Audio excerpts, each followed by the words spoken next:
Querido, Deus te abençoe rica e poderosamente nessa manhã. Mais uma palavra de Deus para edificar a sua preciosa vida. O dono do tempo. Entretanto, o barco já estava longe, a muitos estádios da terra, açoitado pelas ondas, porque o vento era contrário. Na quarta vigília da noite, foi Jesus ter com eles, andando por sobre o mar. Evangelho de Jesus, segundo escreveu Mateus, no capítulo 14, no versículo 24 e 25. Ao receber o direcionamento do Senhor de atravessar o mar, os discípulos saíram ao cair da tarde. Observamos no texto que Jesus Cristo permaneceu em terra, sozinho. Jesus se encontra com os discípulos na quarta vigília da noite, isto é, mais ou menos entre 3 e 6 horas da manhã. Podemos entender que um percurso que seria feito normalmente em 1 hora demorou aproximadamente quase 9 horas. Claro que os discípulos estavam afadigados, pois lutavam contra o vento em meio à travessia, depois de um dia intenso de fortes emoções ao lado de Jesus. Já imaginou um de nós nessa situação? Como estaria o nosso ânimo e os nossos sentimentos? E os sentimentos dos discípulos?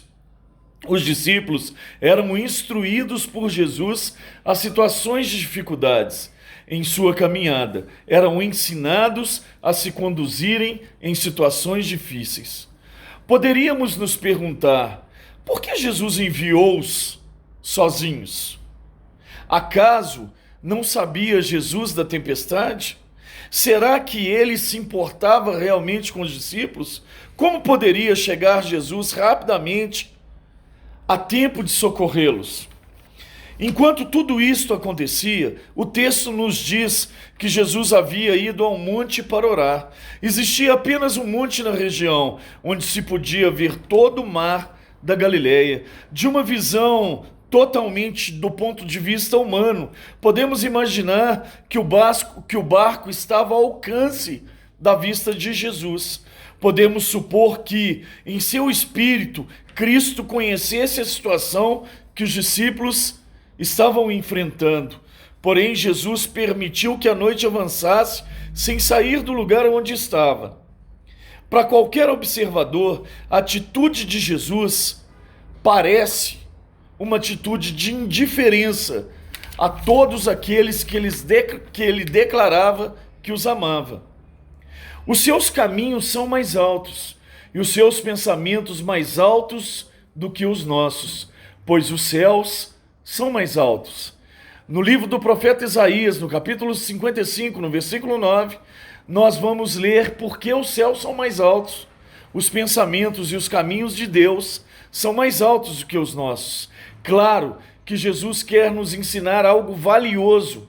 Por esse motivo, se absteve de intervir na situação rapidamente.